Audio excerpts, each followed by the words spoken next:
So I'll just walk you through the many-to-many relationship in the interest of the request from another student to repeat this topic again. So we have a student table and we have the course table, and here the for each student we have a unique record here. For example, a student by the name of Srinivas, right? So here in simple term, the student ID is unique here. You cannot have duplicate values. You cannot have one more record which will have the student ID 1. Okay, so here the student ID is a primary key column or key column. So it can have unique value only. You cannot have duplicate values. Okay, each student, right? So but here the multiple records in this table will have a relationship with multiple records in other table. So here the other table is a course table. This table name is course, this table name is student table.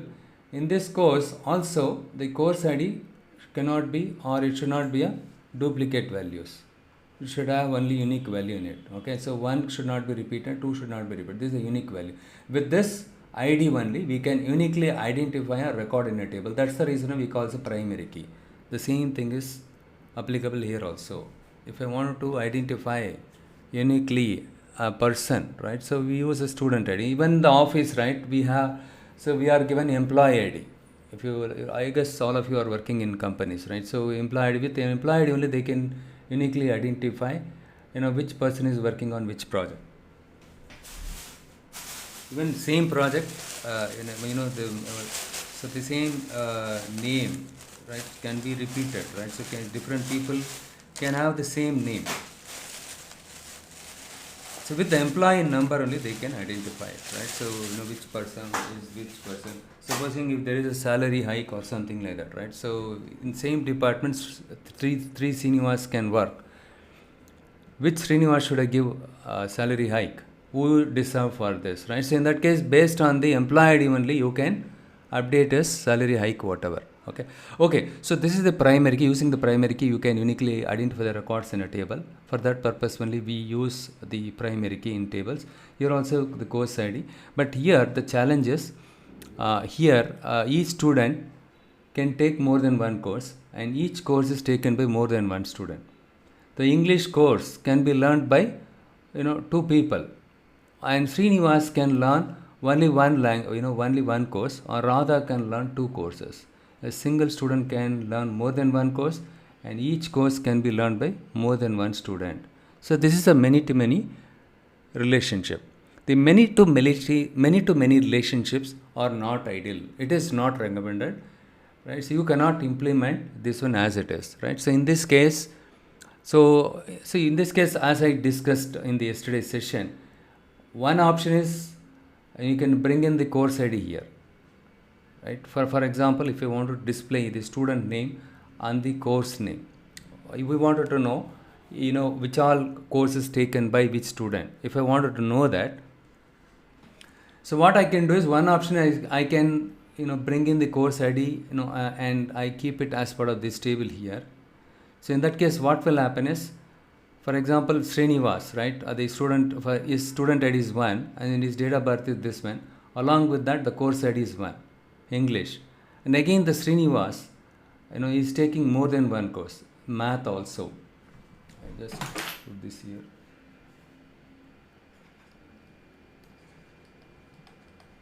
Course ID.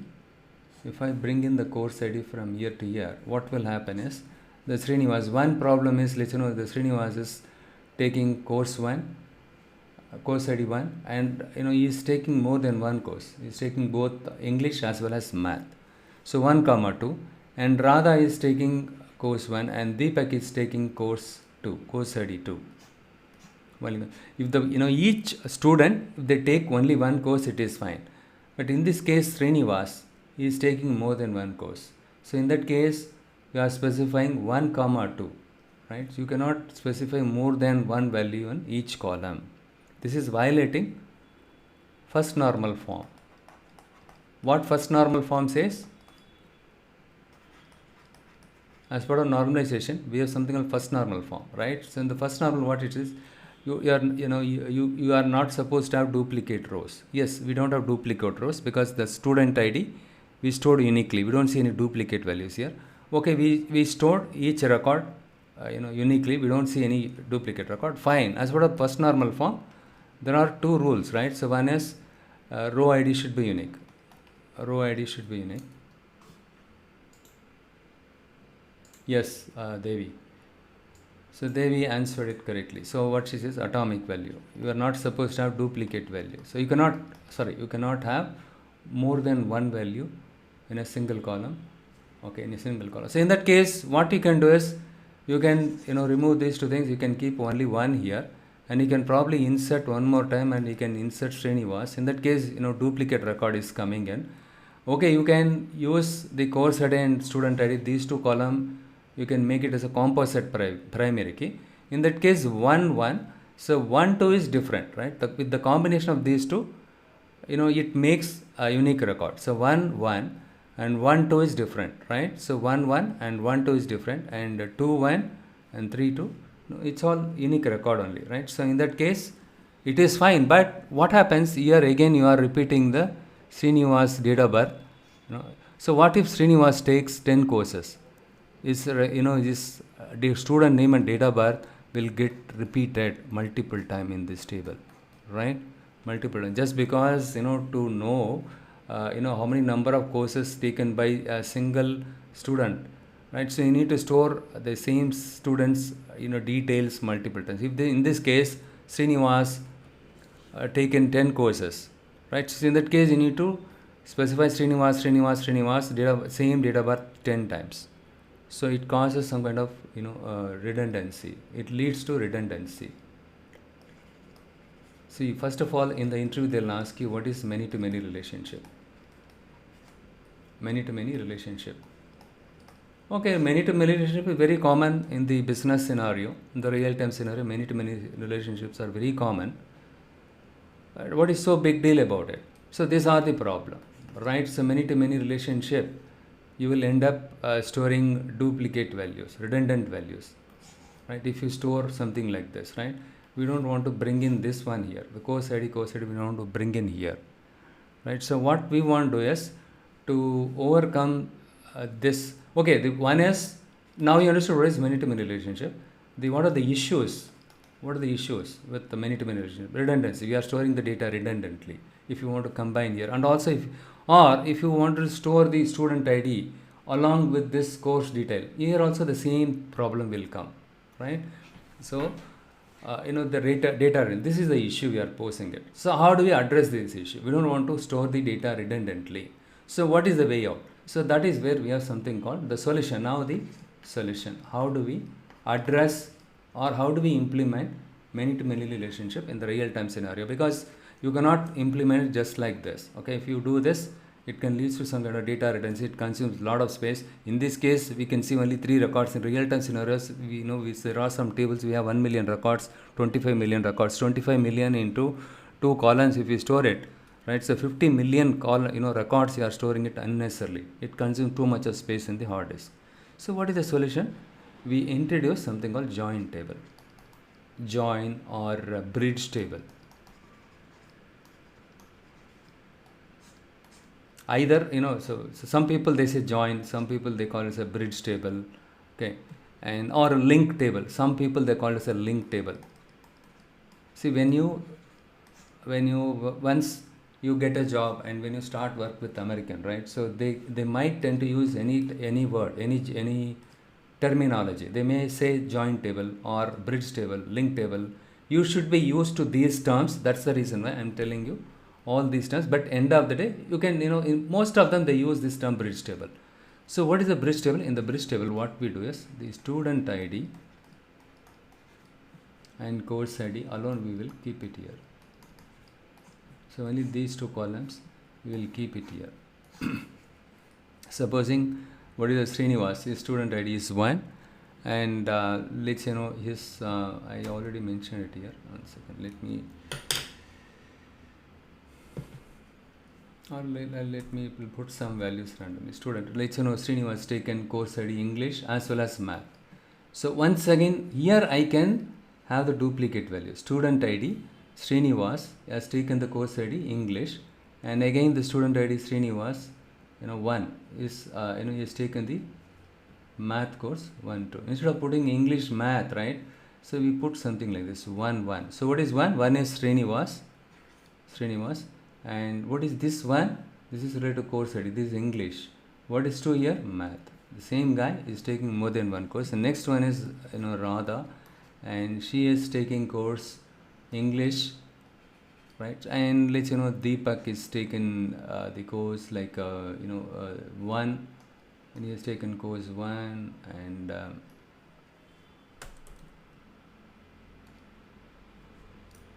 did it. Or you just look at this one, right? So this is enough, right? So what we are doing is the student Srinivas is taken he's taken English as well as math, and Deepak has taken the math course, and Radha took English course. So we specify only the IDs here, okay? But here this is one side, right? For each student we have only one ID here. So this is I call as a one side, and this I call as a many side, one to many relationship. The student ID in this student table, this is a student table,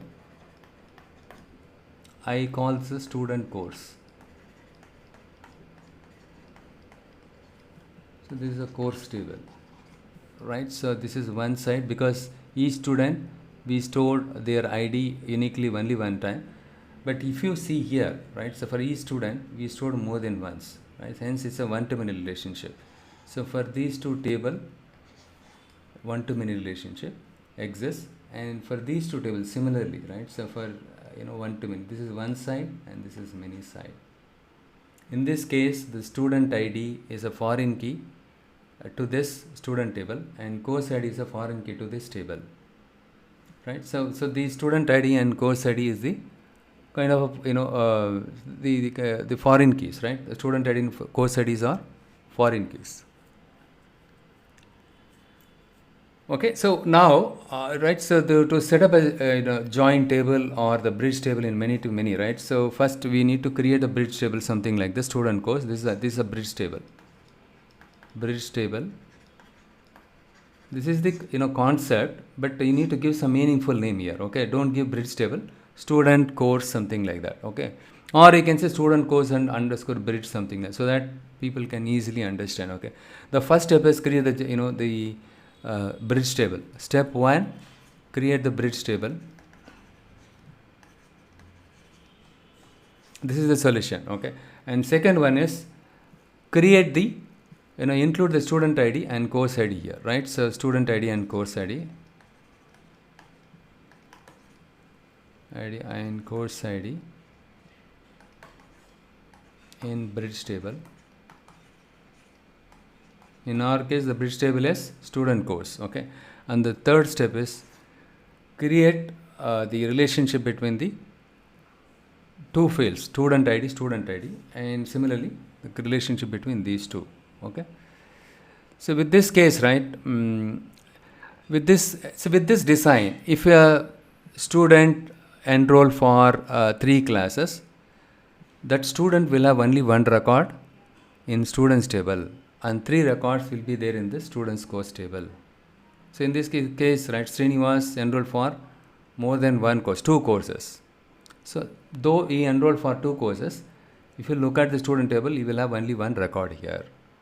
So what is the problem? Many to many. This is how in practice we implement the many to many relationship. If in case of any many to many relationship is found, so we introduce a bridge table. Okay, so what is the problem? If I don't implement this, what will happen?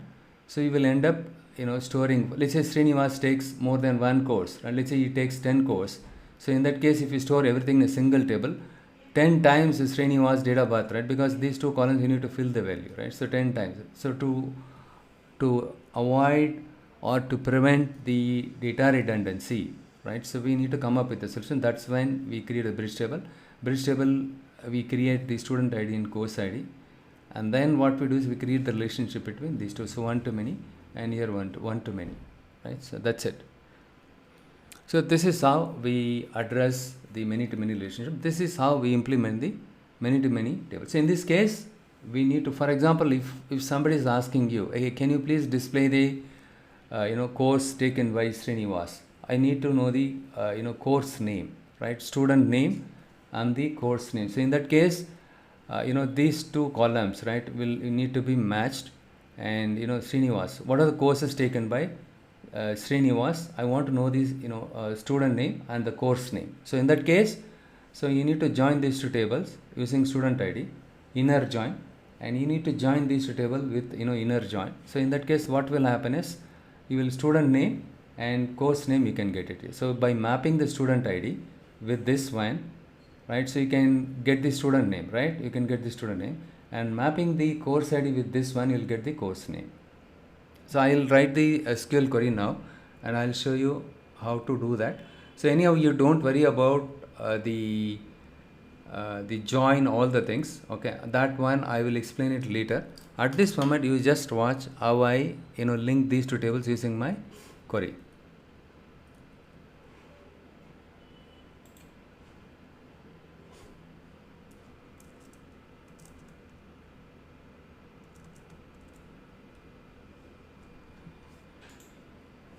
So I just formatted the script files in a more meaningful way so that you will not get confused. The flow, everything is perfect here. Look here, I put a lot of comments here. What is data query language and what is data definition language, later point in time, if you want to refer it without PowerPoint or without video, with this script itself, you should be able to refer it, right? So if you execute it line by line, right, so it will get inserted, data will get inserted, right? It will be perfect. So okay, next what I am going to do is, see, these tables we created yesterday. The script is also available. If you guys want to try along with me, you just go to this folder. Okay, so look here, this is the folder. I just share this folder to you all in the chat window. Go and click on this link which I shared it in the chat window. Can you all please check the chat window, right? There I shared the link. I put the SQL script here. So any of going forward, right? So I put logically the SQL queries related script in the separate repository within this link. Power BI, we have separate link. Okay. Likewise, if I put it, it will be easier for you, will not get confused. So, and you need to just click on this one, right? Simply click on raw here. That's all. So you simply you can copy and paste it in your SSMS directly from here. Okay, that's all. For example, starting from here, but don't leave anything in between. Supposing if you copied something like this, right, you are missing this one, right? So yeah, that is not the right way of doing it. Select everything, don't miss out even a single character. Select it and paste it in the SQL Server Management Studio. So this is what your SQL Server Management Studio. And data definition language, manipulating complete rows. So all these things are there here. Look here. So here, if you open, all you need to just simply see what you do, right? So when you click, I just show you one more time, so that you should not think I'm rushing.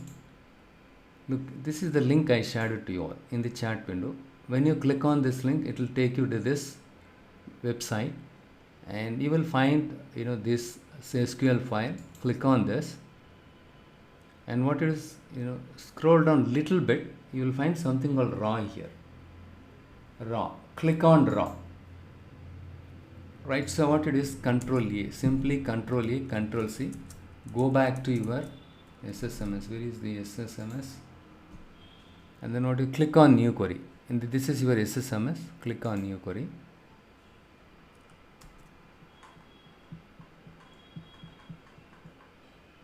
That's it. Control C, Control V here. That's all. So this has all the data in it. If you sequentially run it, right, or if you select everything all at once and click execute, everything will get executed.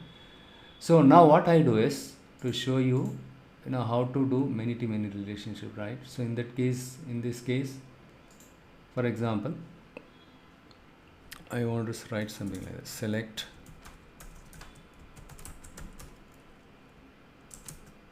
student name,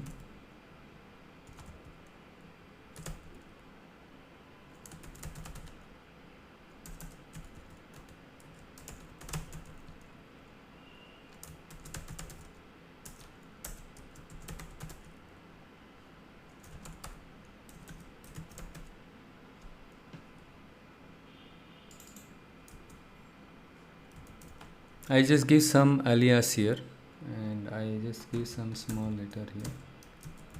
Yes, and before that, let me just check here the data in chat box. So which data, Aruna? Which one you are asking? Aruna, don't use the data. Okay, if I share it, it will be a very big one. There will be some issue. You just click on this link, no? github.com fantasy 200k TSQL. So that's why I urge you all, please connect the Zoom meeting from your laptop. Okay, github.com and fantasy 200k. Okay, what you're saying is you want me to put it here, right? Okay, what is sorry to copy, right? Yeah, so I can copy paste it. So, the number of lines are very high. Okay, you will get confused. Okay, that's the reason why you click on the link, and then like I suggested, right, you copy paste everything here, or don't get distracted. You just watch at this moment. Look here, I just go and show you what data is there in this table before I write the query.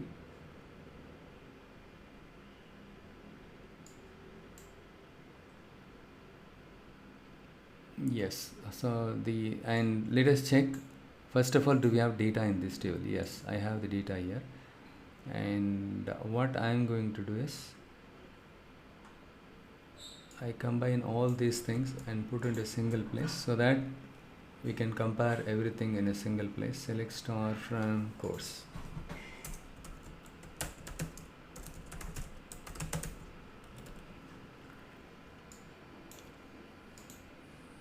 Look here, all these three query I selected it and executed it so that the data preview, right, and the results you can see all the queries data here. So look here, the first one is student, the student table, student is student name, student, right? 3 records are there, and the second table is the bridge table.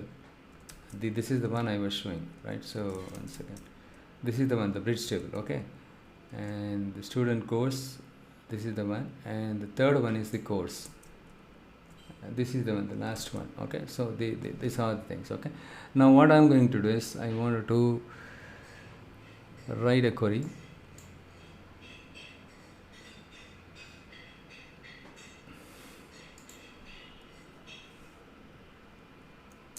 And here what I'm going to do is I'm going to use so don't worry about all these things. Okay, at this moment just see the functionality. Okay, whether it is fetching the desired record or not. Okay, anyhow we will discuss the join types of join little later, so that time we will compare this one also. Okay,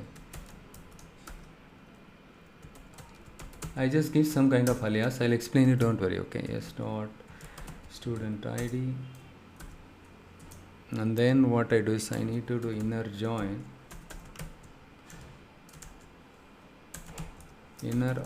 of this result set with the course. The common on, right? So inside the parenthesis, right, followed by on, you need to specify the common column between this C dot course ID is equivalent to SC dot course ID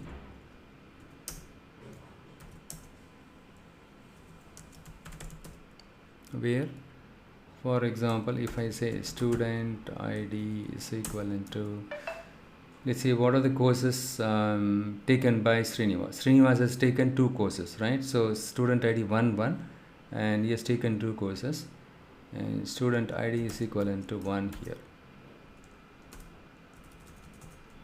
and press F5, and student ID ambiguous colon name student ID. Yeah, okay, so here the s dot student ID and s dot student name. 1 second, let me just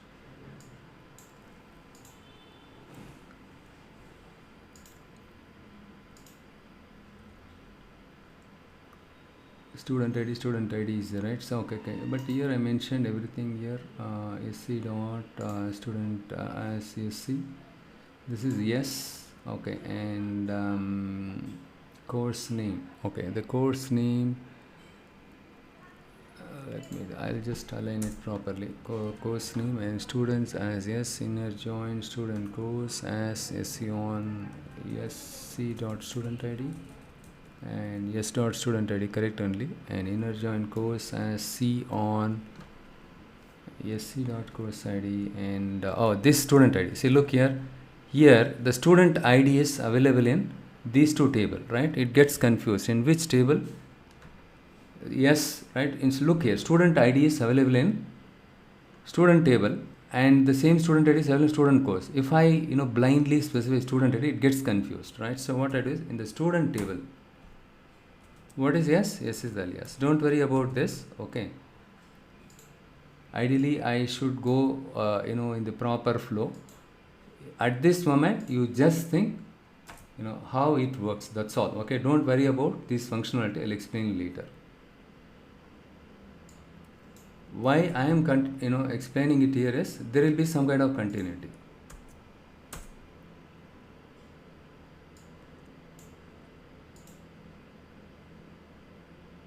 Let's say your manager is asking this one, right? So he wants you to display the student name and course name. He wants to know each student, right, which all courses they have taken, right? So for that, so in this case, if I specify student ID equal to 1, what is student ID equal to 1? Srinivas. So you need to navigate to 3 tables. First, what I did is student table. I did the inner join between the student course. So this is student course table, and then I did the inner join of this one with student course with the course ID, right? So course with the this one course ID, this course ID, and this course ID. See this course ID and this course ID. And the next one is sorry not that one.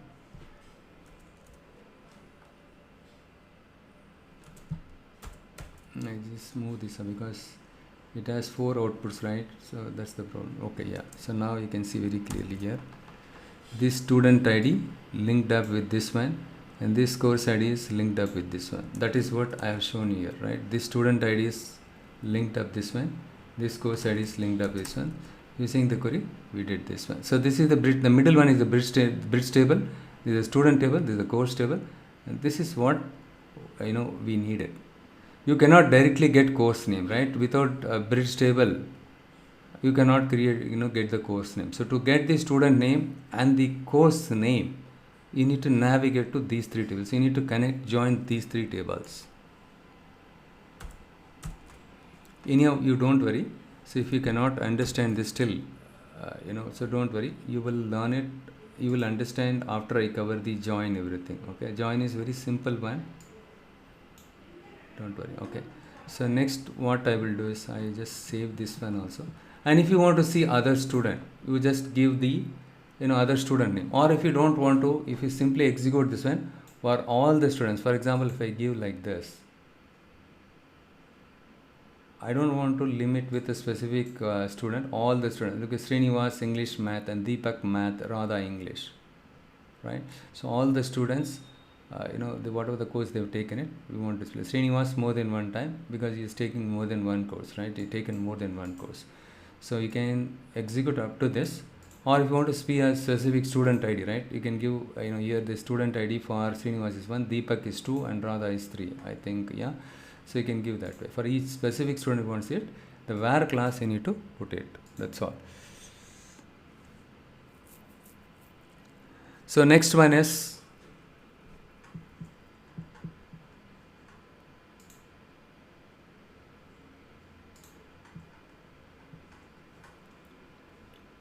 one second.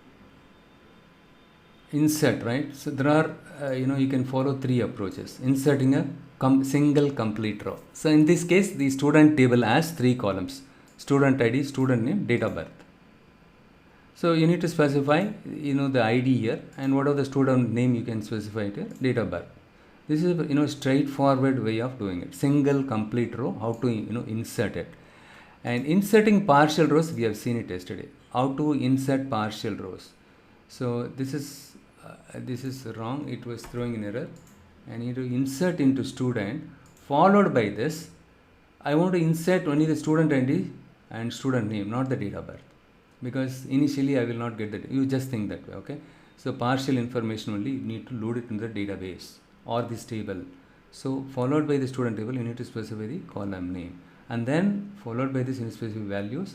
Let's say logically the student ID, right? So the 5 will get loaded into student ID. The Venkatesh will get, the student name will get loaded into or inserted into student name of this student table. This is partial rows. There is something else called inserting retrieved data, inserting the results of a query, right? So I missed this one. This is another approach, using which we can store the partial records. For example, insert into student ID, student name. Let's say I have another table called student 1, right? So in that case, see, in real time scenario, you will get data from multiple tables or multiple files. I showed you, I started with the Excel file. When I started this training, right, so I started sharing the Excel files. I told you to import the Excel file here, right? So how to import the Excel file into the SQL Server database, you know how to do that.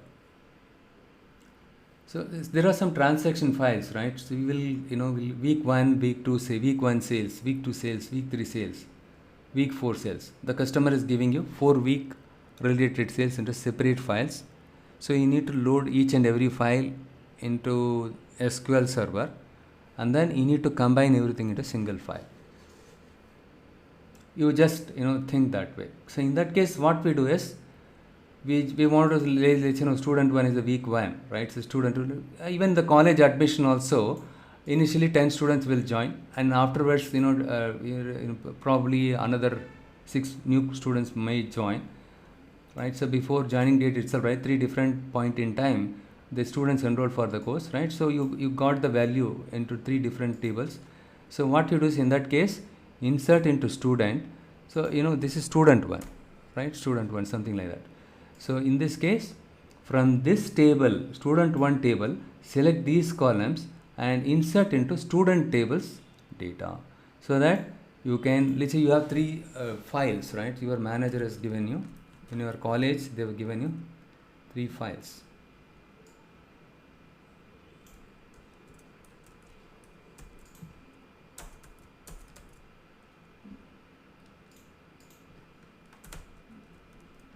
Three files, and you loaded it to it as a student 1, student 3 tables.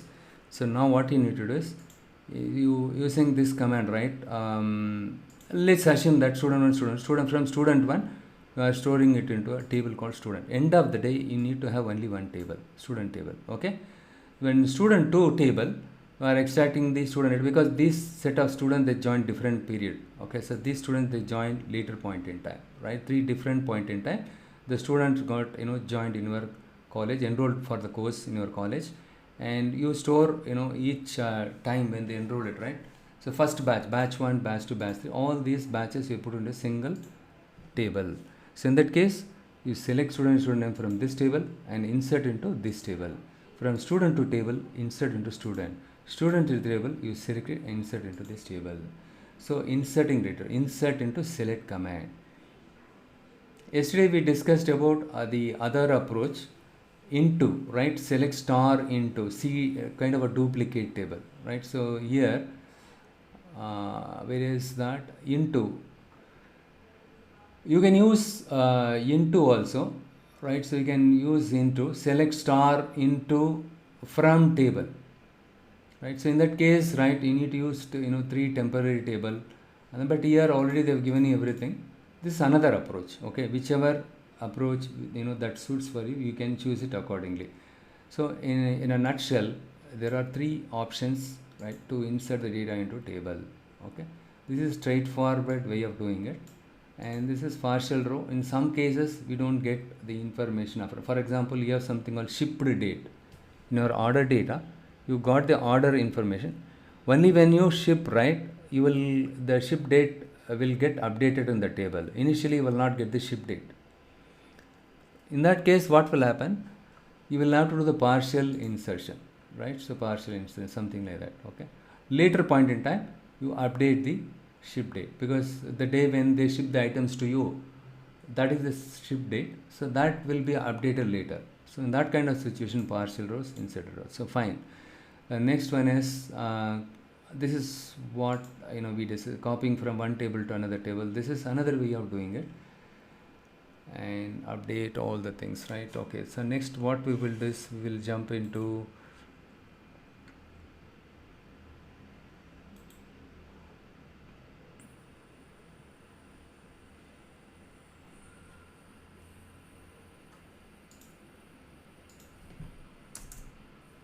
since you was asking this one, Ashish, right? I'm going to say something. Which order the queries will get executed once again? I just put something like this.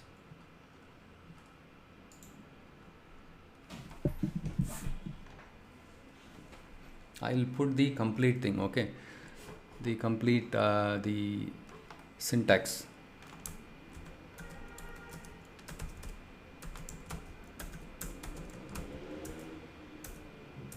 So here I just say select list. Select list is nothing but the column 1, column 2, whatever the columns that you wanted, you can specify it there.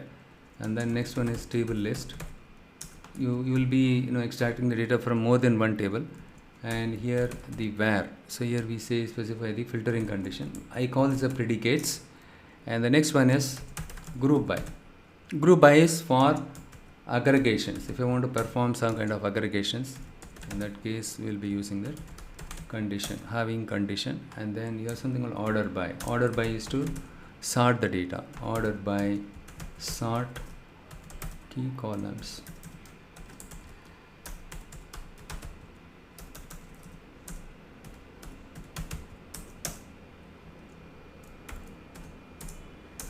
Right, maximum. Either you can execute the query till this one, select this one.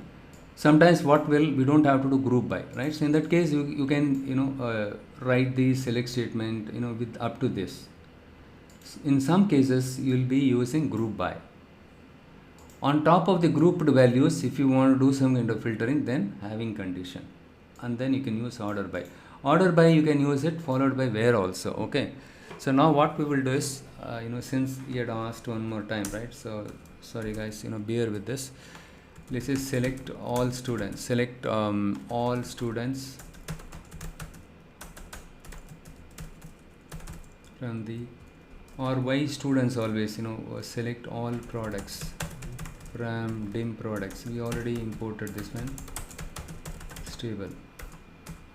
Okay, here what I'm going to do is I'm going to say select star from dim products. So dim product.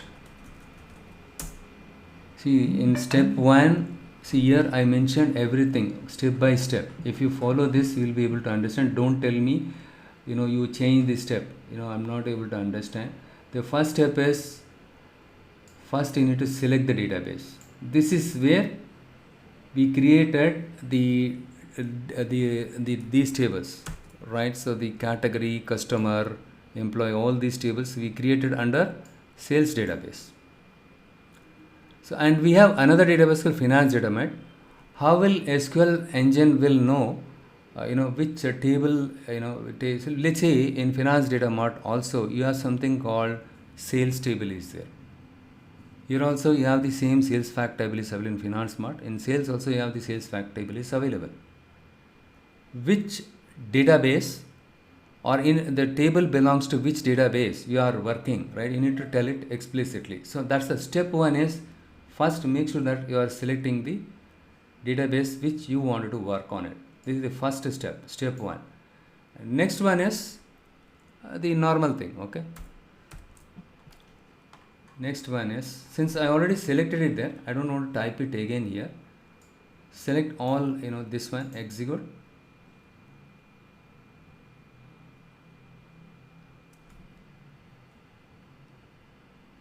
I just move this up. Look here, all the products are visible here. So I don't want to see all the products, okay? I wanted to view the top 5 records. So in the interview they asked, this guy attended, select top 5 products from the products table.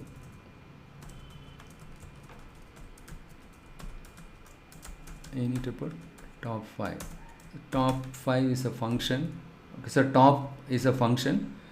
If I say function, so the top is a function. Why I call it a function? Because the top is followed by open parenthesis and then closed parenthesis. Inside this, whatever the value that you wanted, you can specify it here. So I just go and select it and execute it, top 5 records. And you can specify the percentage of records also. Okay, we have another option.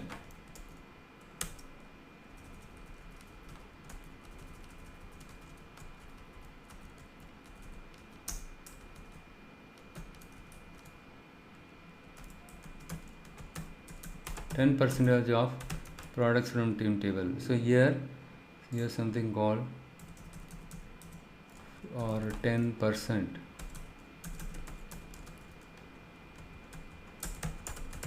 Right, when you use 10%, you need to specify the column name, something like product ID, and then product name.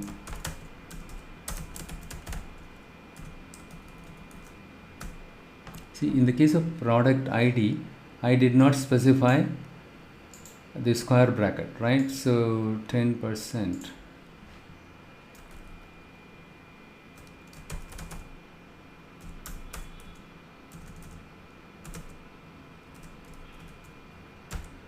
So top 10%, okay? So top 10, top 5. Here also need to specify top. So here top 10%, right? So 10% is my total record. For example, if I specify 80% of my product table, if I want to select it, look here, 80% of records of my table, it is showing it, okay? And if I wanted to know the total number of records, in product table,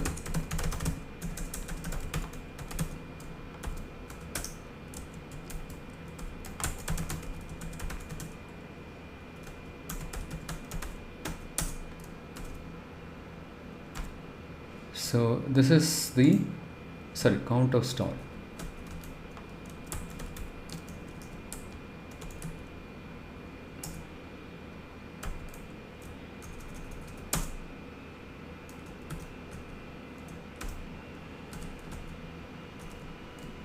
I don't want to see all the records. I just want to know how many number of records are there in a table, right? So select count of store. And how do we retrieve the multiple columns? Likewise, right, you can specify more than one column. And if I want to see the distinct product name, something like that, okay? So let's say in my case, select product, here the sales fact table has columns like product ID. So in the sales fact is a transaction table. You would have sold the same product multiple times. The number of occurrence of the same product can be more than once also, right? So in the transaction table. But all we need is, we wanted to know the unique product names, product IDs, something like that. So product ID from sales fact. So we have something called, this is the one is available here. So these are the unique products, okay? How many number of records are there in my sales fact table? We just use this one, and always use copy paste. In the real time scenario, they expect you to be pretty faster. 92 records, right? So but the distinct product ID, we can see only 13 records, right? So that means these products are occurred or purchased more than one time, right? So multiple times they purchase the products, different products. So that's the reason why it shows only the 13 records, okay? Distinct product ID. We don't want to have the duplicates. We just want to display that one. And now we understood, right? So how to do the selection, simple one. The next one is he was asking this question. 1 second, I'm just checking my WhatsApp thing. We sent a message asking, anyhow we did not join. Okay, he was asking about the sort. So next one is sort. So sorting the data. Here what I am going to do is, see, sort is in the Excel how we do sort, right? The same thing we do it here also. That is what the sorting. So we have something called order by command. So keyword, order by keyword. So using order by keyword, we can select the column whatever we needed to order it in the ascending or descending order. You can do it. So you can sort the single column. You can sort the column by multiple columns. You can sort the column by column position. We'll see all these things quickly. Okay. For example, I just want to select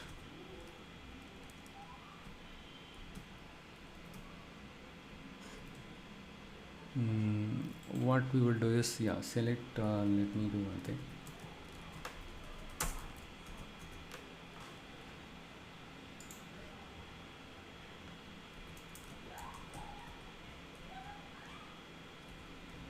Okay, let me do one thing. Select category, comma, product name,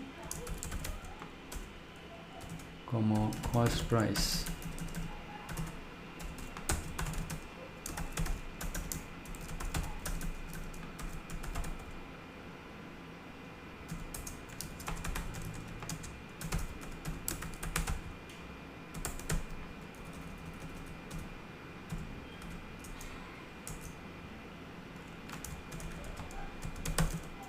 I wanted to sort it by a single column. So let's say I want to sort it by a product name. This table has all these columns, but I want to display these columns sorted in this order. Order by. Here the order by. You need to specify order by. This is the keyword, remember it, using which only you can do sorting. So in this case, we wanted to sort the product name column. Click on it. So in the product name is Cashew Nut, and C it starts with alphabet, right? C, D, E, G, I, something like that. Okay. Or if you want the category name, you can specify the category name. Or let's say I just want to say, let's say the product name should be in descending order. Type by default it is ascending order. If you type DSC, so look here, the alphabet Y is last, right? Compared to this one, the Y, T, or if you go from bottom to up, right? C, D, E, F, something like that, right? So descending order. So if you want to display the, by default it is ascending order. And I just remove this one for your sake.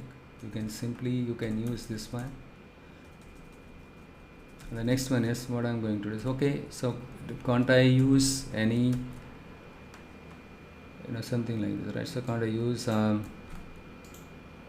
numeric variable? Yes, you can use that one also. Cost price.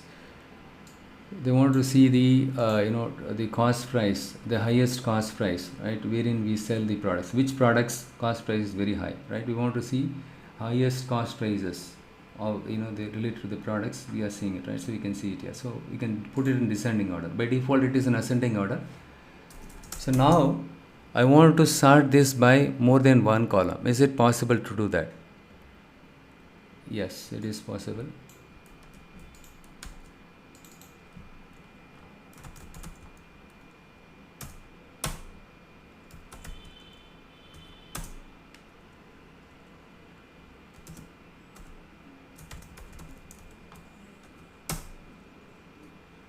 So within this category, you show me the highest price. I'll just show you here now. See, in beverages, we sorted the category. It got sorted in ascending order. But within this ascending order, within this beverages, 40. Okay, let us scroll down. Look here. Within this dry fruits, the higher cost is cashew nut. Descending order. Within each category, I want to do some kind of descending order. Within this category, which product we sell highest cost, right? That is what. So these kind of requirements are pretty common.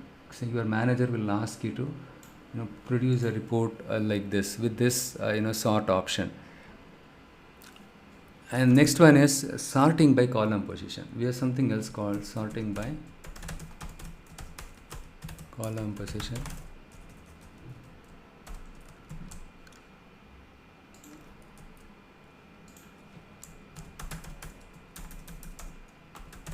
I'll put all the things.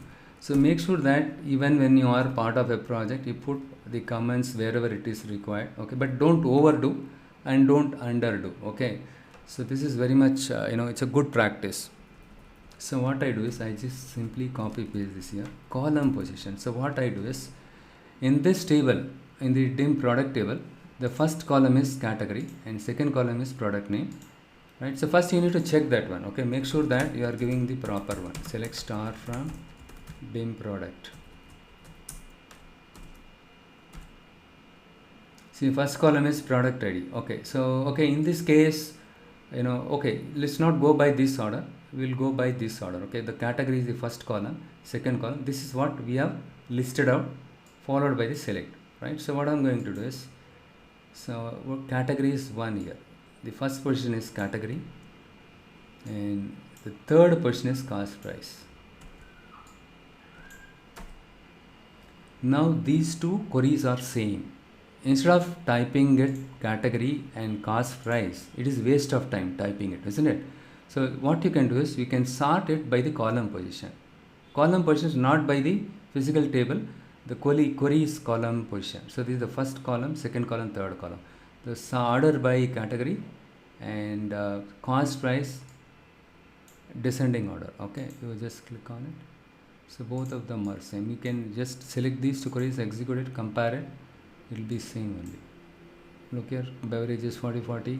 Right, you can scroll down. You can see that, right? So yeah, so that is how to select sort more than one column. How to sort a single column. We have seen that. This is a common requirement from the management. Okay, and next one is the filtering the data. This is where the filtering part, you need to be very much comfortable with this. They'll ask, they want you to do a lot of slicing and dicing. Okay, so so we discussed about the type of operators, right? So the logical operators, we discussed arithmetic operators, comparison operators, right? Equal sign, not equal to sign, all those things. And what, for example, I just want to see, let us do one thing.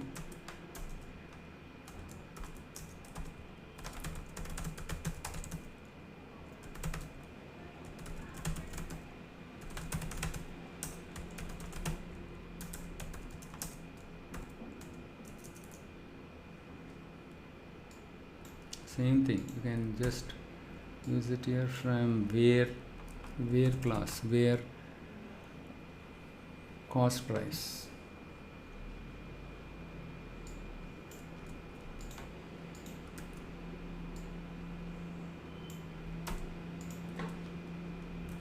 More than 100.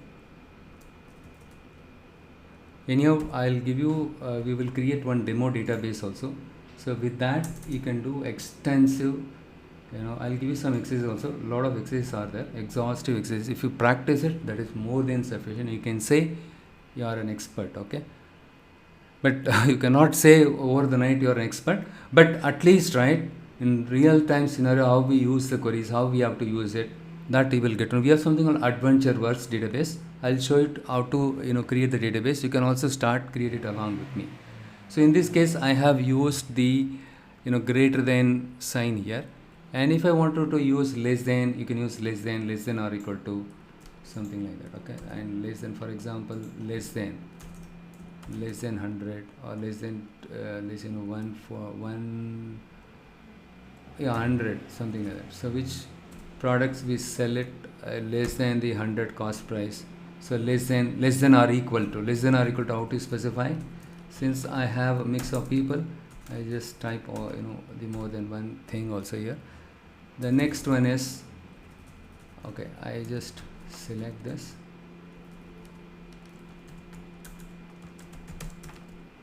Where let's product name,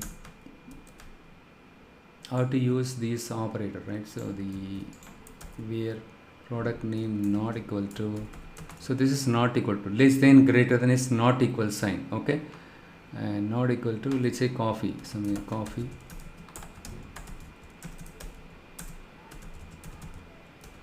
See, in SQL query you need to use the text inside a single quote, okay, don't use double quote. Double quote, it will not work. See, it got underlined, right? That means something wrong.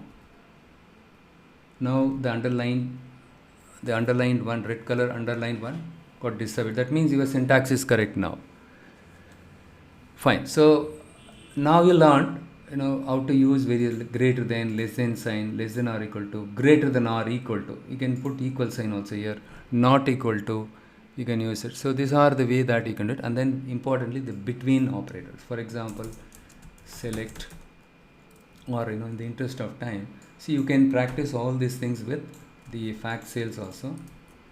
Here where cost price between, you have some between operator. These are the things they'll expect you, as part of a data analyst, right? They'll expect you to query. It's pretty simple and straightforward. I want to see the cost price between somewhere, let's 100 and between, and remember it. So almost in all the languages, the between and less than, so all these operators like less than, greater than, all these things, right, are common in most of the languages. Within this bucket, I want to see what all the products are there, which all products we are selling it within this between operator. We are selling a between operator, and is null, is not null, yesterday we discussed. And now the next question is retrieve data with more than one columns, right? More than one columns. For example, fetch the data. So fetch the data. Why don't you fetch the data that matches let's say two columns or three columns. Here what I do is I just simply copy paste this one. Product name not equal to coffee, and cost price is greater than. Likewise, we can specify more than one condition also. Cost price is greater than 100. I'm not interested in seeing coffee, except coffee. I wanted to see the cost price of other products which are more than 100. So here in the where class we specified one condition, and then you combine this condition with other condition using AND operator. You can use OR, and, or not, all those things you can use it. So we have something called OR, right? So you can combine AND, OR also, okay. And with this, what I can do is I can put something like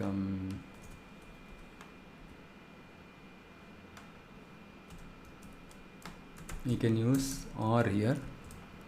So in this case, when you put more than one condition like and again and or, so the order of evaluation, right? So we need to make sure that we are properly specifying the parenthesis in order to make sure that the order of evaluation is done as per our expectations, okay.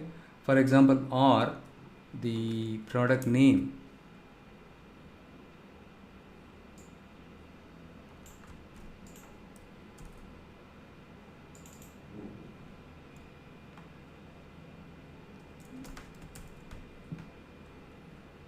in that case, if I do this, it is giving me everything, right? So in the case of AND, when you use AND, right, so here we have used two conditions. You combine these two conditions with AND. Instead of AND, you can use OR also here. So what is the difference between AND and OR? So this condition should be true, and then this condition should be true. So here, so this one will return true, and if you have if this coffee is there and if you exclude it, it's true, and here also it's true, right? True and true will return true, right? So it will return true. So here it is true, let's say true and true, or let's if this is not true, right? So true and true. So in this case, when you use and, both the conditions should be true, only then it will return the data. Please, you don't have the cost price more than 100, hence this is false, whereas this is true. In that case, it will not work. Both the conditions should be true here when you use and, remember that. But when you use or, either this should be false or the rest of one should be true. Okay, you can right, you just remember this.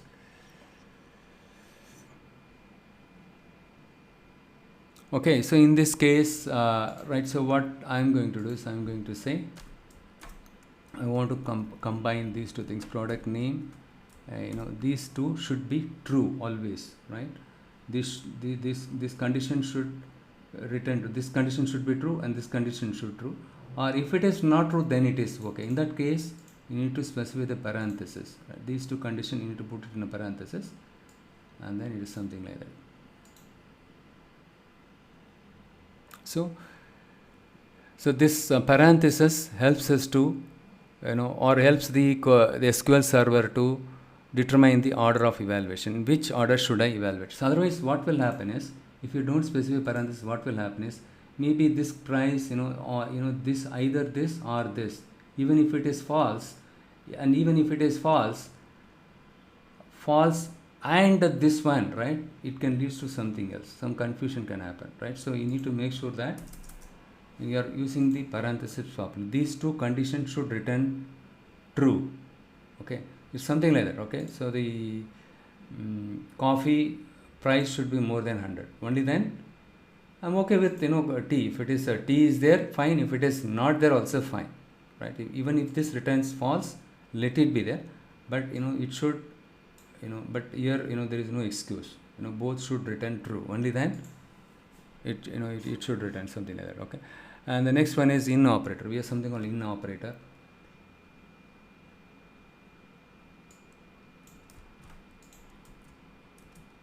I'll take a look at the in operator. So in is an operator.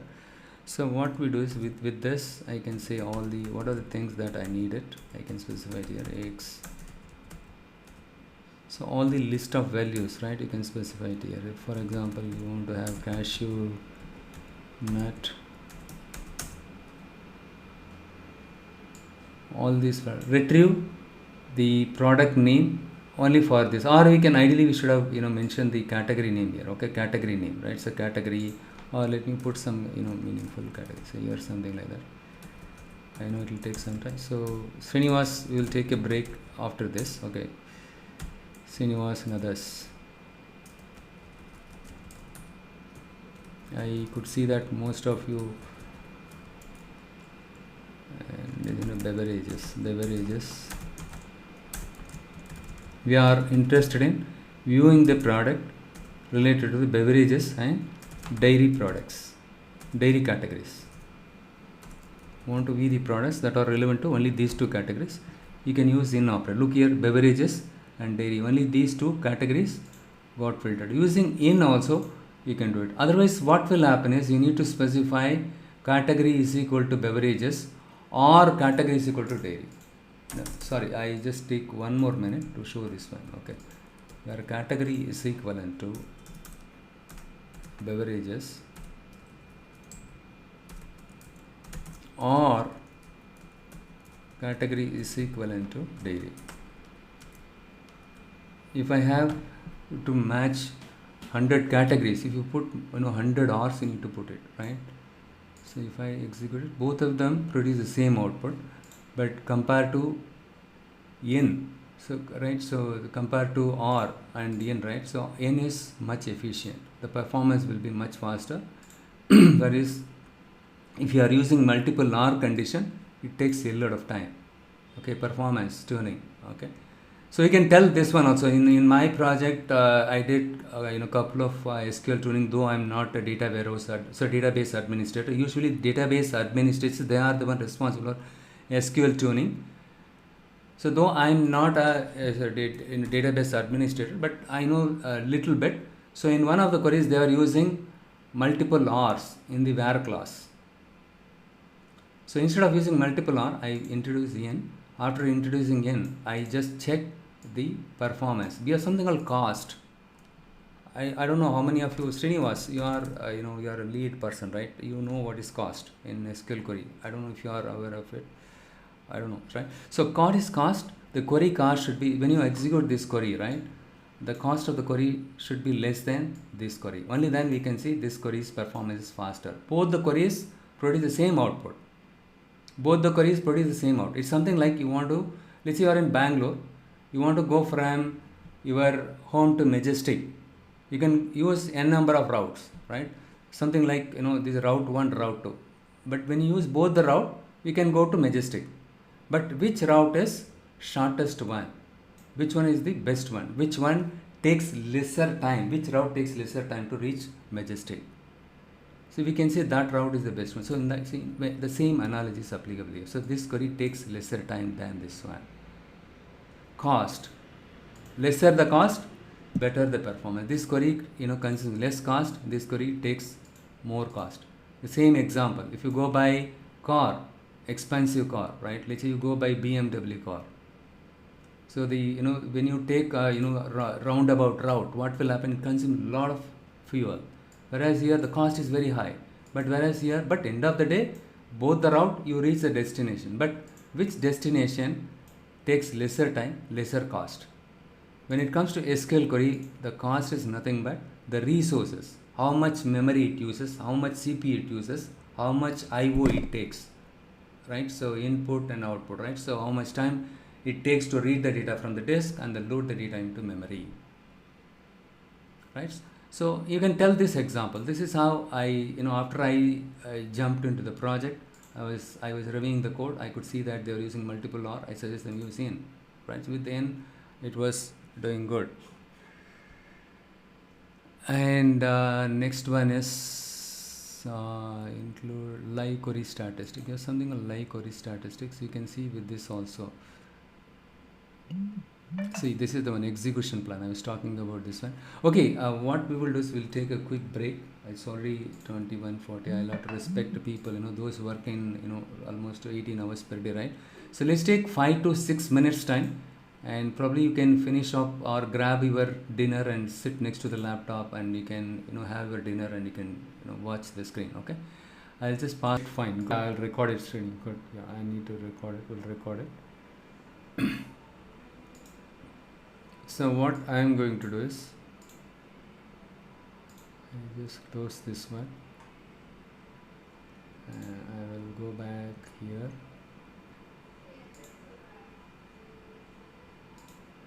Yeah, this is what our original thing, right? Yes. Now I just select this one. Yeah, recording is going on. Okay. So now I select this. Both queries return the same output. Now we need to check. For example, I just take a screenshot, print screen, something like that.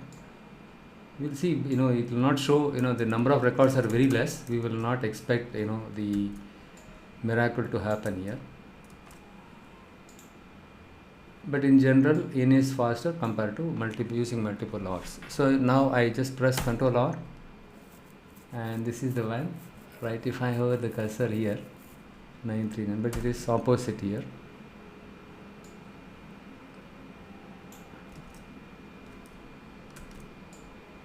Not much difference, right? So 29, so you can compare it like this. Execute that query and see check the cost. For this query, what is the cost?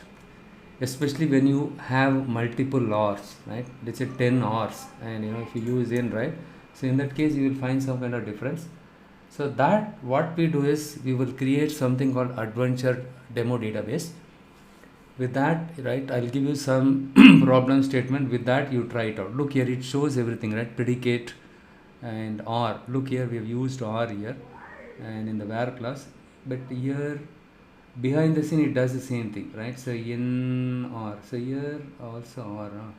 Beverages or sales review or end diary, right? So it does the same thing. Output list. Let me just check if this is the one. The same query, right? Same query. But estimate number of executions, one for everything is same, right? Not much difference. It is behind the scene, it is doing the same thing. But still, you will find difference when you work with huge volume of data. When you work with both data is same, but when you work with huge volume, that's why I said, right? If you work with more volume of data, the performance will be fast. So this is how you can check. For example, for the query one and the other option, right? Two queries produce the same output.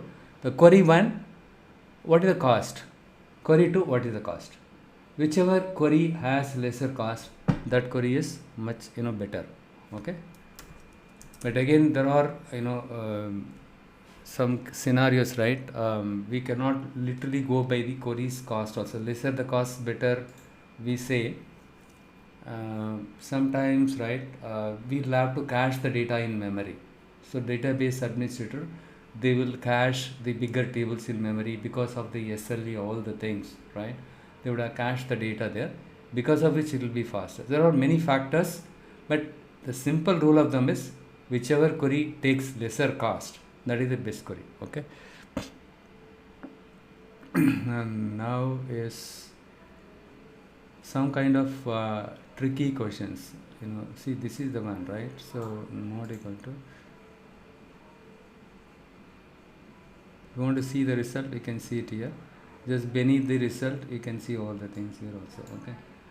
And how the query, which path it accesses, how it access it, right? How it access the data, how it this query gets processed behind the scene. So table scans something. So you need to create some index on the product name or something like that. So in the where class, whatever the column that you use it, if you have an index for this column, right, the performance will be faster. You can tell that also. The where class, they are using some column. This column is used more frequently in majority of the queries. So in that kind of columns, we recommended them to create the index. After creating the index, we could see, it was instead of doing the table scan, it is doing the index scan. So what is the difference between, so this is full table scan. What is the difference between full table scan and index scan? Just a quick tip, okay, full table scan and index scan.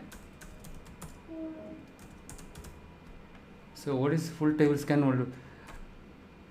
A simple analogy is, let's say you want to deliver a letter to someone, okay, but you don't know where. Let's say somebody is telling you go to this street. In that street, in one of the houses he will be living there, but we don't know which house he is living in. In that street, 1,000 houses are there. You need to go each and every house. You need to call each and every household and ask them, is this letter belongs to you? 1,000 house you need to go to find out one person, right? And for let's say you are very unlucky, and 999 houses you visited, all the 999 household, they said, no, we don't have a person with this name in our house. This letter is not belong to us. And then you are going to the 1,000th house and you are asking, they say, yes, it is mine. To deliver a letter to one person, you need to visit each and every house. In that case, your 1,000 houses are there. It's a painful thing. Instead, if they give the door number, it's kind of an index scan, it's kind of a door number. You just think that way. Simple analogy, okay? So if you give the door number, what you directly go to that house, right? You go and deliver it and go back. You don't have to go each and every house. Full table scan, it works the same way. It goes to the entire record from top to bottom until it finds the matching record. Whereas index scan, it is not like that. It's something like the door number, right? So it goes directly to that thing and it goes and fetches the record. It will be much faster. So hence, make sure that you are creating you are using an index, or index has been created for the column which you are using it more frequently in most of the SQL queries. This is very important. Just because in one query you are using this column, you cannot blindly create the index for this column, okay? And the same column, the category column is used in multiple queries. Probably you can recommend them to create an index on that column. Okay, and one tricky thing I was trying to tell this one. Yeah, this is the one. This is nowhere related to what I have spoken a while back. If I use this one, what will happen?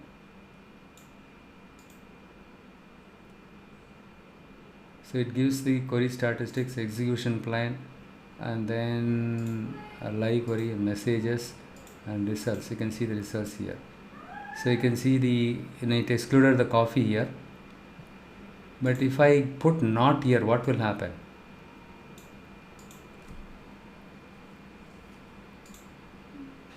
Right? It gives only the, this is false, right? Not false, which means true, right? So you return only coffee.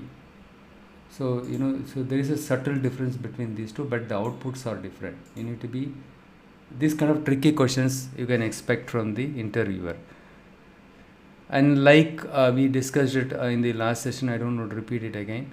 And then next what we will do is, we already discussed about all the functions, right? Built-in functions. You can probably go through on my previous videos. And the next one, what we will try is, we are left with group by. So right, so grouping the data, sorting the data, we have seen it. How do we group the data? So what is grouping, first of all?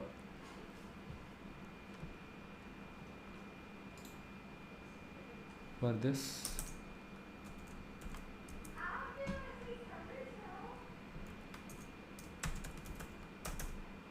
we have something called group by clause. Group by clause. For group by should be followed by your where condition. Okay, after where only you need to use group by, or you can use after from, let's say you don't have any where clause, so after from class you can use it. So the group by class allows us to divide the data into logical sets.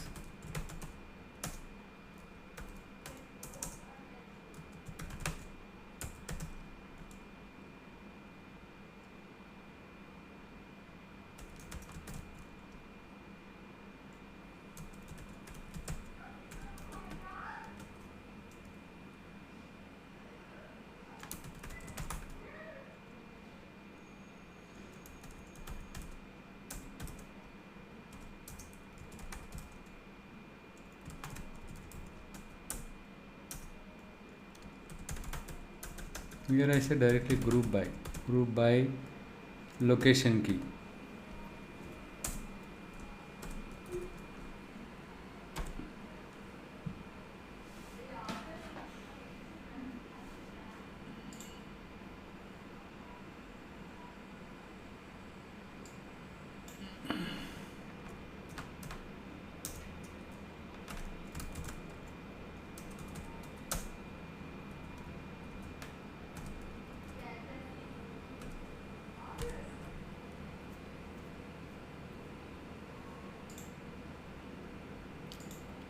Sorry. So the sum of sales amount, correct. So whenever you use group by, you need to use the aggregation functions. What are the aggregation function? The sum or count, these are the one. So I think, sorry, that's the basic thing.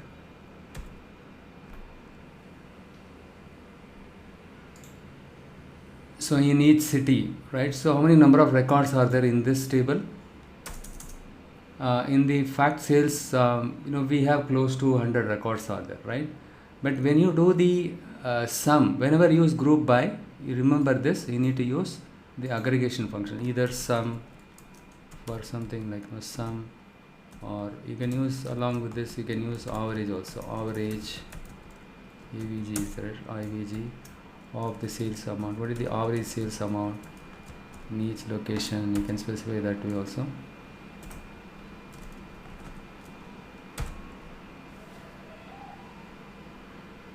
Stream aggregate. So these are the, this is how it does the thing. First it okay, here what happens is, it splits the data behind the scene. The group by, what it does is, it splits the data. First it splits the data, and then it applies the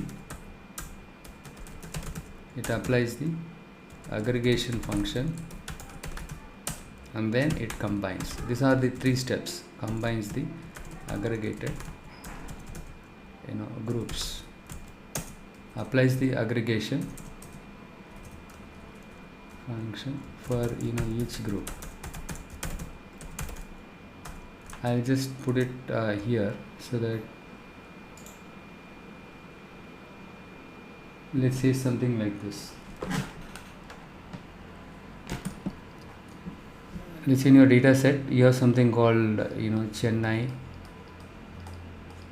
you have something called Hyderabad. You made sales. Hyderabad, this the sales amount is 1000, and Chennai it's 200, and again Hyderabad I have something called 1500, and again Hyderabad I have something called 1000, and in Bangalore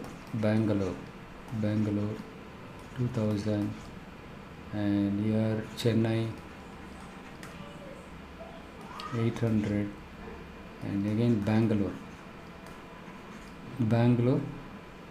let's say 1000, something like that. What it does is it splits the data. Okay, what it does is it logically it splits the data, and it puts all the groups, it groups the data, okay, based on the similar city here. So what happens is all the Hyderabad, right? Hyderabad, it will be there, Hyderabad 1000, and this Hyderabad, and again Hyderabad, right? So Hyderabad is 1500,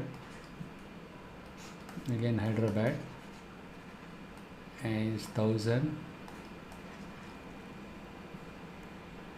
and then that's all, right? So the next one is it splits the or divides the data logically, right? So with the similar groups, right? Each group will have the similar values in it, okay? And then you have Bangalore. So Bangalore you have 2000, and again you have something called Bangalore 1000, and then you have Chennai 200, and again Chennai is 800, right? It splits. First it splits the data, right? So like logically like this, and then it applies the sum function. If you have used sum function or average function, right, it applies the sum on this one, and the same sum will be applied on this one, and then sum will be applied here. So the Hyderabad, what is the total sales, right? So now the 2000, let's 2000, 3500, the 3500, and here Bangalore 3000, single record will be there, right? For each one, right, single record will be there, and then it combines them. First it splits the data, and then it does the aggregation for each groups. Once the aggregation is done, it combines all the aggregated with single. So end of the day you will have only 3 records: Hyderabad, Chennai, and Bangalore, right? So total sales for each location it will be there. Splits the data, applies the aggregation for each group, and combines the aggregated groups, okay, or aggregated groups, or we just think that way, okay, fine. If you see here the same thing, in this case we have multiple locations are there. Each location it did the same thing, right? So Bangalore, multiple transactions were there, it combined everything, it did the aggregation. The average sale in Bangalore is 472, but the total sale is 6000. But in Chennai it is too high, and so likewise you can say it. So you can use minimum sale, maximum sale, or right, so all the things also, min function, max function, all the aggregation function, you can use it here. And the next one is, for example, this is a group by, and here what we will do is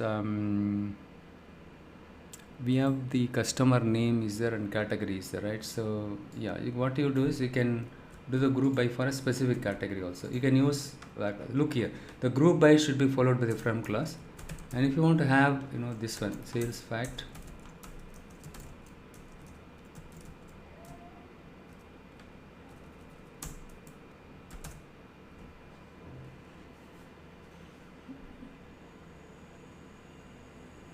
we don't have the this one, okay. Let's do one thing. I'm going to do something like product ID is, let's go P005,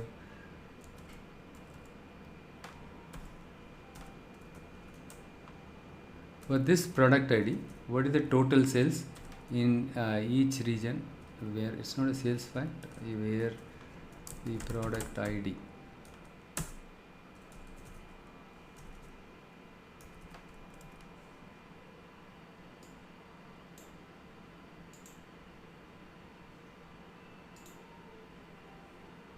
if you see the this is called execution plan, whatever you are seeing it here, right? So behind the scene what is happening, this is what the execution plan.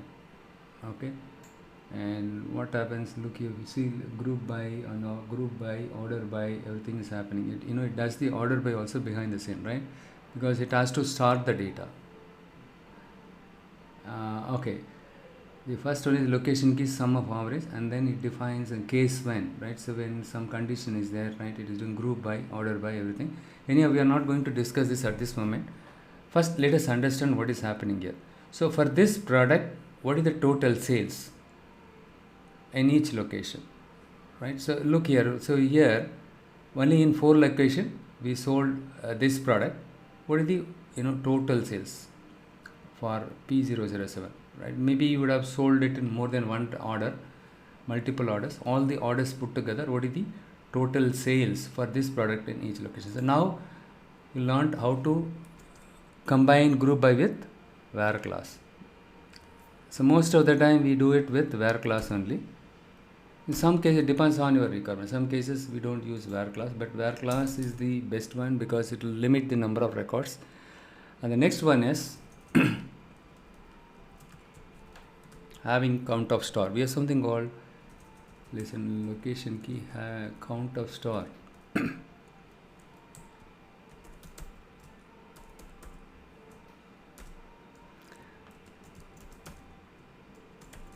Something like the order number, right? So order number of transaction, total number of transactions for this location, each location, what is the transaction, right?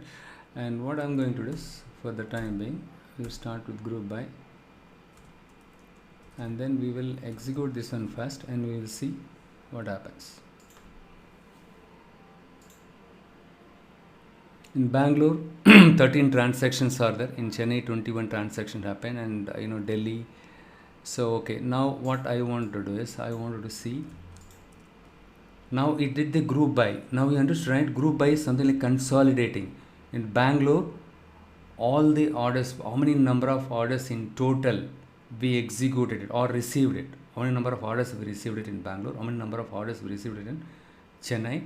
This is fine, but the next question is, I'm interested in being only, see what happened even in this case, right? It splitted the data, all the Bangalore it put it separately, Chennai separately, Delhi, and then it applied the count of star in each location, how many number of transactions, how many number of records are there. Okay, now I'm interested in having count of star.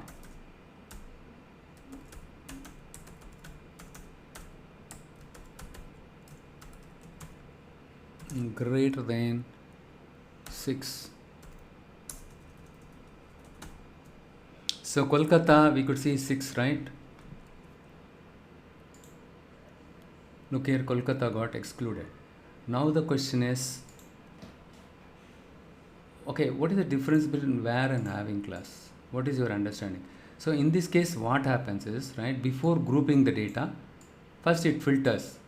So select all the records which has product ID P007, and then what it does is it splits the locations, right, different locations separately, and then for that each location for this product, what is the total sales. Okay, we can combine this one also here, but here what happens is, this is also kind of a filtering criteria. This is also filtering here. So what you do is, first you combine, you do group by. I just execute these two things so that you'll be able to understand very clearly.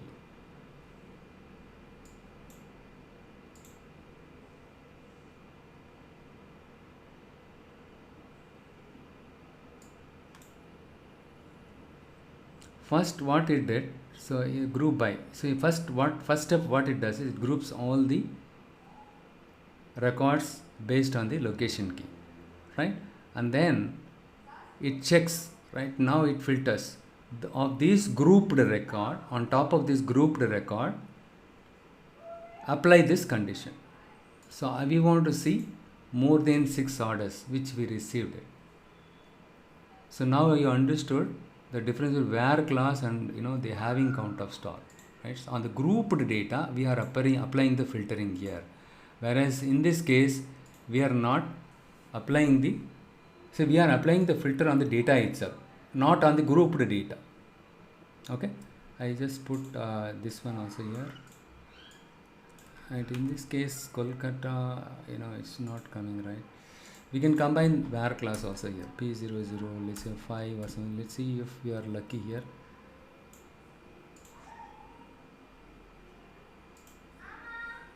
Only in Chennai, right? So we sold p006.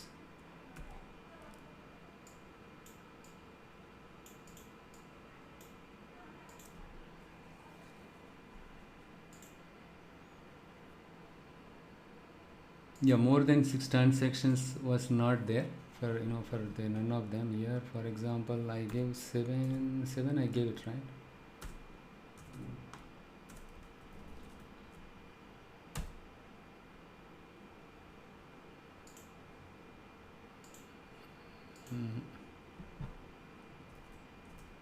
Let me do one thing here. I'll just put, but if I put product ID, let me just try. It will not give, right? So product ID.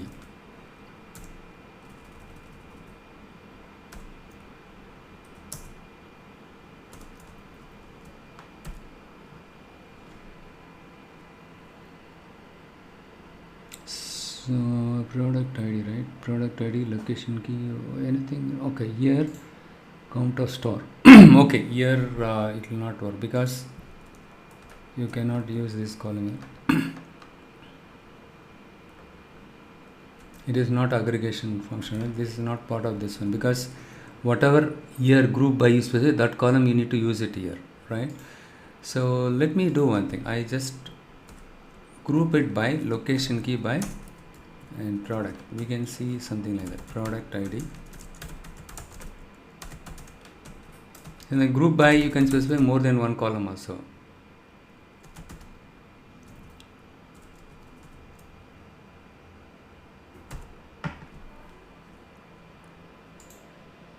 So P003 and 6, right? So not many, right? So yeah, so not, if you put all these things together, P001, yeah. So what I am going to do is I'm going to remove this one. Number of records here, yeah. See P005, right? Yes, P005. But P005, I tried it. It was not coming out clearly. P005, almost 10 orders are there, 10 records are there, right? Count of store, yeah, I just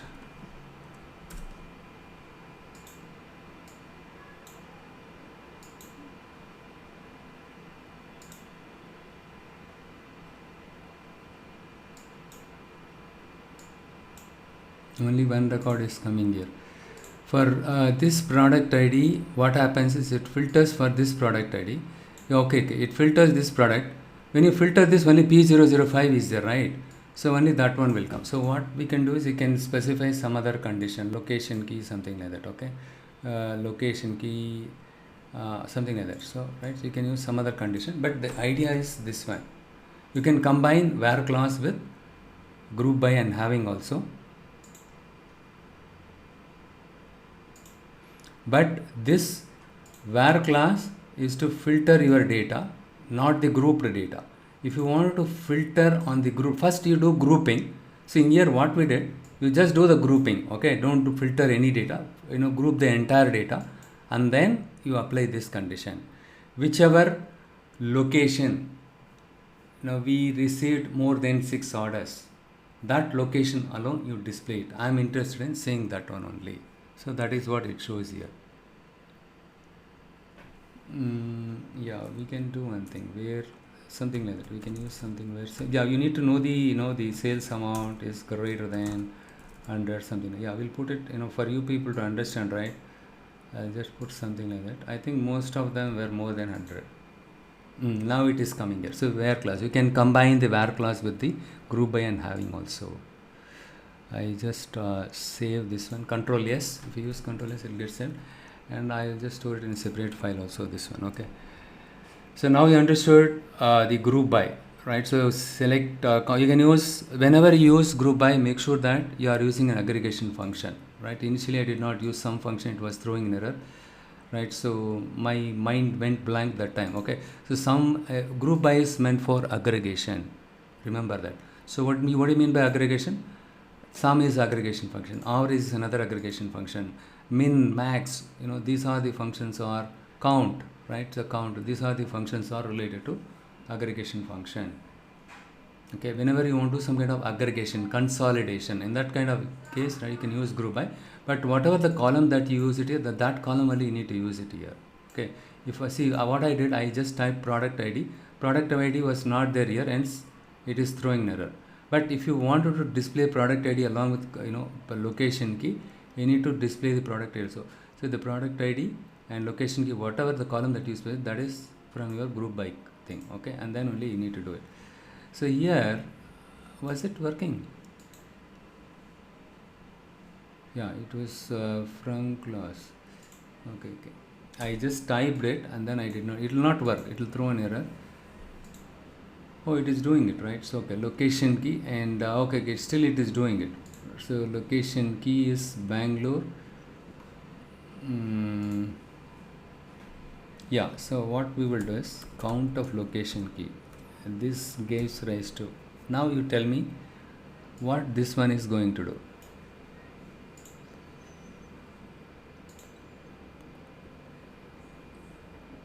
So this product, we sold it in 2 locations. Location, count of location key, right? So here we have given count of location key. Count of star is total number of records, right? So for in this table, total number of records. For this one, location key, right? So you just group by location key, and then within that, right, it does the count of star, total number of records for each group it gives you. But here I explicitly specify do the count for each location key. Okay, so this product we sold it in 2 locations, this product we sold in 3 locations, this product we sold in 10 locations. But whichever column that you want, based on a column, if you want to do some kind of count, you can do. So I want to see, and also you can check, right, how many number of customers we sold this product. Count of custody, you can use custody. So that one will give you each product we sold to how many number of customers, right? You can do it that way also. But when you use custody, make sure that you are using custody in the group by also. Okay, so in that way you will get, you can add that column also. Try that one. Okay, I just share these scripts to you all. So this is pretty much about group by. Hope you understood group by. What I will do is I'll send you a bunch of the assignments.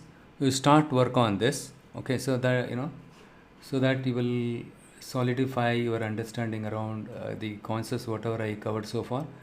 And we covered the only thing is join condition is pending now. I will just start it. Before that, yeah, let me just finish the join also now, so that you can, the assignment whatever I give, you can start work on that. Okay, we have 4 types of join, very common in almost all the RDBMS. The one is, so you have something called inner join, and the next one is left join, and then right join, and then you have something else called full join, full outer join. So in fact we call it, this one is a left outer join, right outer join, full outer join. Okay, and so these are the common joins that we use it in most of the programming languages.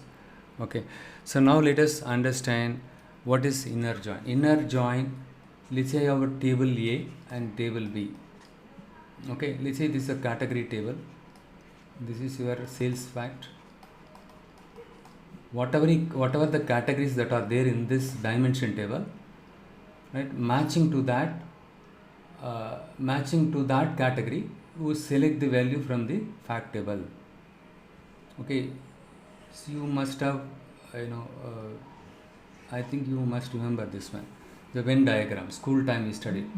You just, category, this is your sales fact table, right? So you have something called category A, B, C, D is there. And in the sales fact table, it's, you have order number, all the columns. Along with the order number, you have some category ID is there. So you have some A, B, C, and you have something called K is there. Actually, the K is not there here. Let's, something, went in here. For the category ID, column of sales fact, you have something called K here. So in the case of inner join, whatever the matching values between these two tables only will be retrieved. So the intersection, the common value between A and B. What is the common value? A, B and C. These are the common value. K is not there, right? So K is not there in A and D is not there in B. D and K will get dropped. So this is what inner join.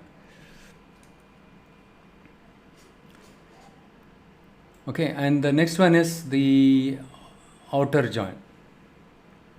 See, now the question is, why should I, use the join, inner join? Why should I learn about the joins? First of all, right? In the case of relational tables, relational database management system, right? So most of the time, if you want to retrieve the data from, we might have to retrieve the data from more than one table, right? More than one table. So in that case, what will happen is we need to do the join. So what kind of join that I need to do it? So matching values between these two tables only I need to extract it. The classic example is, right? So in this case, ABC and ABC, whatever the category names or category IDs are there in my category table, this is kind of a lookup table, right? The same category value should be there in my fact table, right? So matching values, you take it, fine. This is one thing. And the next one is left to join. Left to join is something like this. So what happens in the left to join? Matching value between these two tables, the common value, right? Common value between these tables, and then the uncommon value or the columns that the values that are not there in B should get displayed here. Or you just think, this is left join, right? This is left side, this is the right side.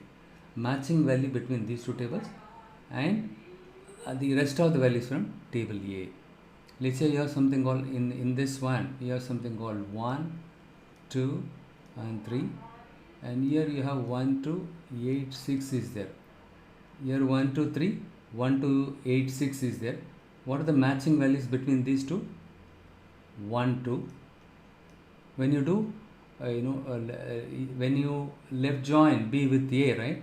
This is what. So matching values between these two are 1, 2, and non-matching value is 3 here in the left side, which means all the value from your left side table.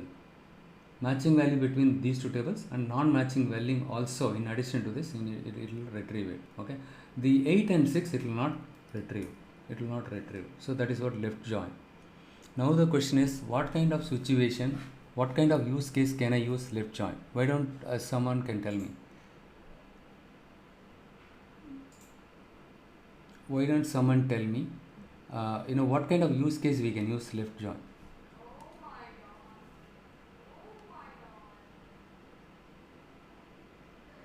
Let's say this is my product table.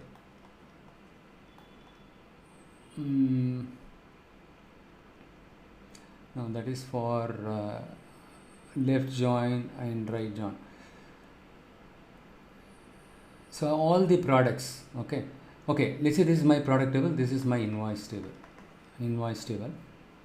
Let's say we sell 1,000 products, 1, 2, 3,000 products. Let's say we wanted to see this month, how much we sold in each product and which product we did not sell, which all product we sold, which all product we did not sell. In my report, I want both, the products which we sold it in this month, the products which we did not sell it in this month. So this month invoice record, right? So it has, let's assume that it has, 1, 2, 3 we did not sell it. Let's say 3 we sold it, and let's 1, 2, 3, 8, 6, right? So 1, 2, 3, 1,000 products, or let's simplicity sake we'll say 10 products. Why to so many things complicated, right? 10 products, we sell 10 products. Okay, in this month of the 10 products we sold only these products, 5 products. In my report I wanted to display all the 10 products. Along with this I need to display, I want to see the, see which all products we sold it. So in that case what will happen is 1 2 3 8 6 we we sold it. So this is what the money we made it, and this many number of items we sold it, and the product number 4 and 7 9 10 we did not sell it,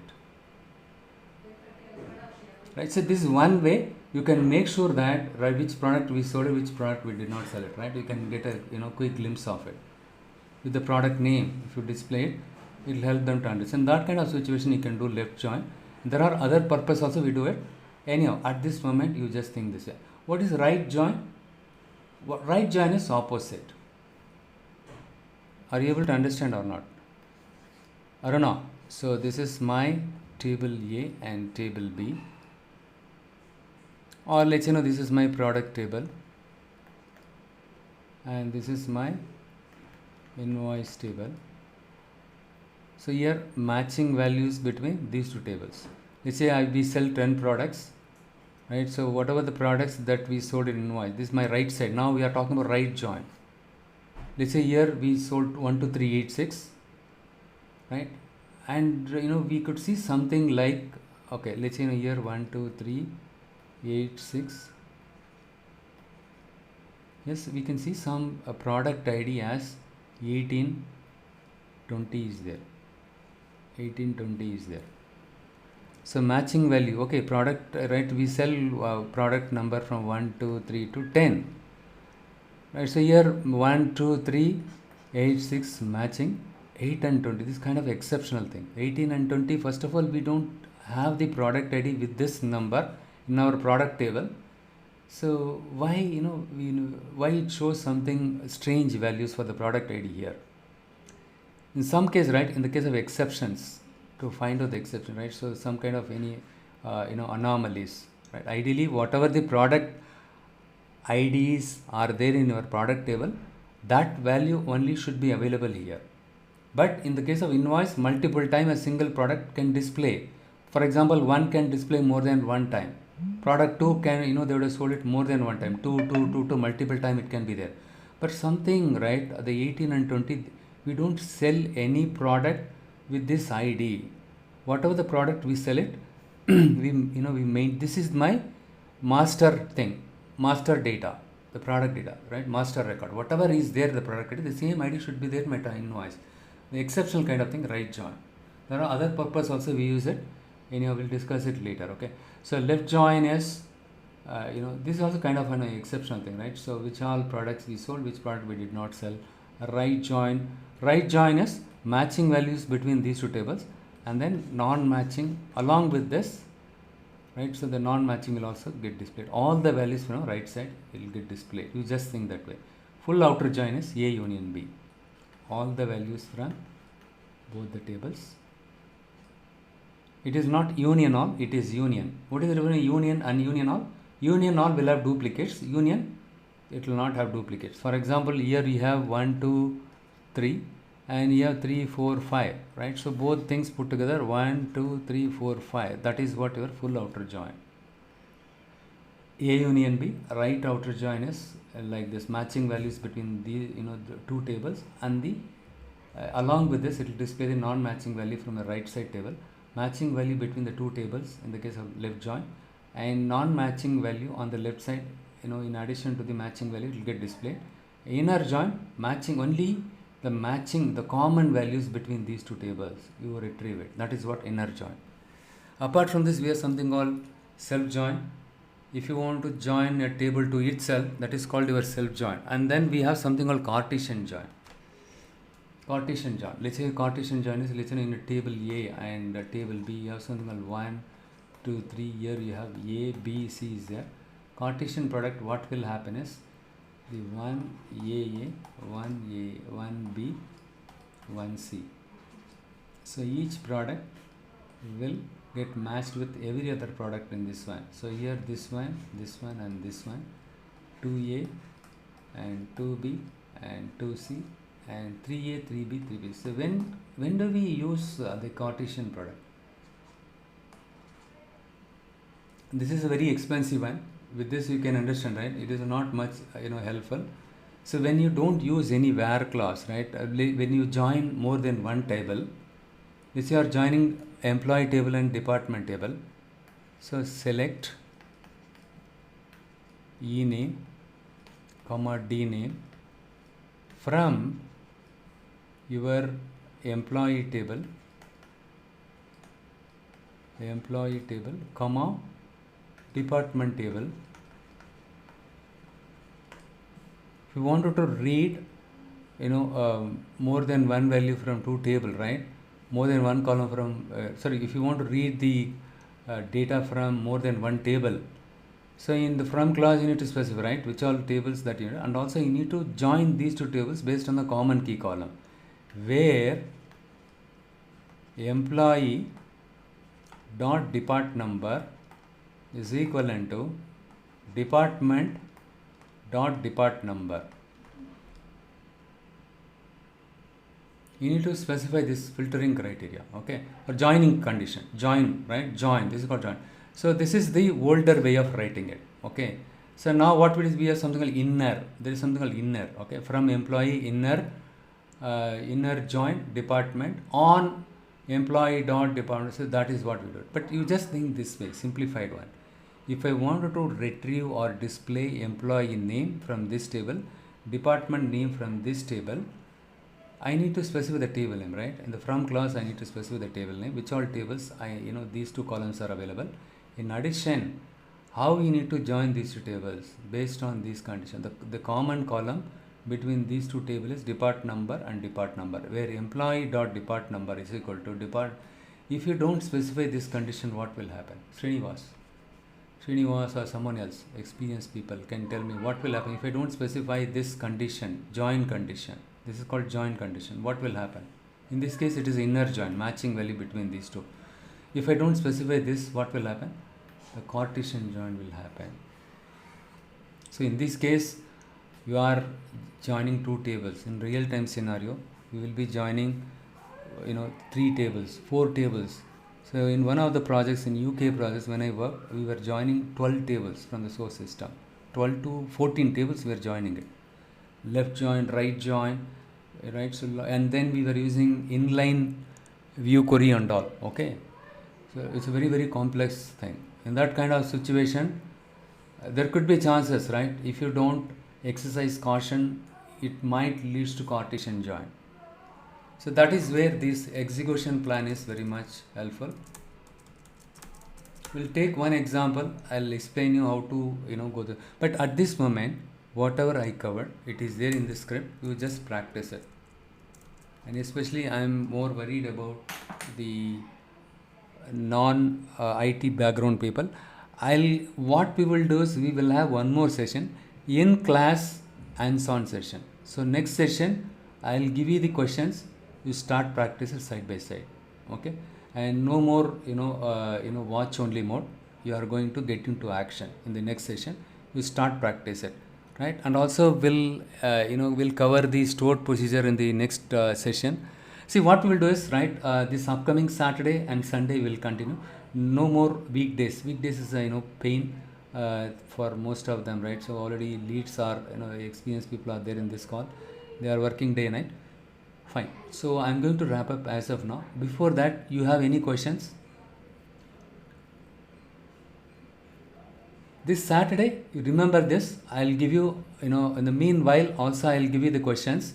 You can start practice it. Okay, you can start practice it, the assignment. And also we will have one, in class hands-on session. Okay. Yes, Radha, go ahead. One second. Oh, Saturday Ugadi festival. Oh, Telugu New Year, right?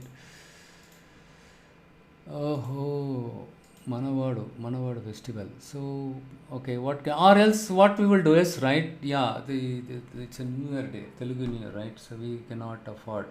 So what we will do is we will have it Sunday and Monday for sure. All right? Will it sounds good? Yeah, even we celebrate Ugadi. So though I am in Chennai, right? So we are Telugu speaking. We celebrate the festival. This is one of the important things. How to install Adventure database? It's pretty simple. Okay, it's pretty simple. So you need to install it. Okay, before the next session, if you install it, it will be good. The first step is this is the link here. Simple. What I will do is I'll just share this link to you all now itself. I know it's already late. Someone left already and not able to share it. Why?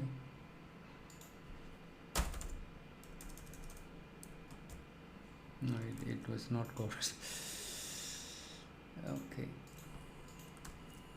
I shared this link, right? So I just click on this link. Now itself you all can, it might take, 1 minute. That's all. If you go to this site and download this file, AdventureWorks 2017, right, back, and keep it ready. I'll send you a video, a short video. You watch that and you install this file, this database. Okay, that's it. This has a lot of data, real-time data, and lot of tables are there, right? Complex data is there. So with that, right, I'll give you some queries, the assignments. You can start work on it so that you will learn how to join more than 3 or 4 or 5 tables, right? Advanced level. If you want to do it, you can do it. And the execution plan also will take a deep dive, right? So for example, my query is taking longer time. What can I do? So only thing is, the first step is I just go and check the execution plan. I just go and check the cost, right? And I'll just go and check whether it is using index or not, right? So and then I will see if it is doing full table scan, and especially the volume of the data is very high.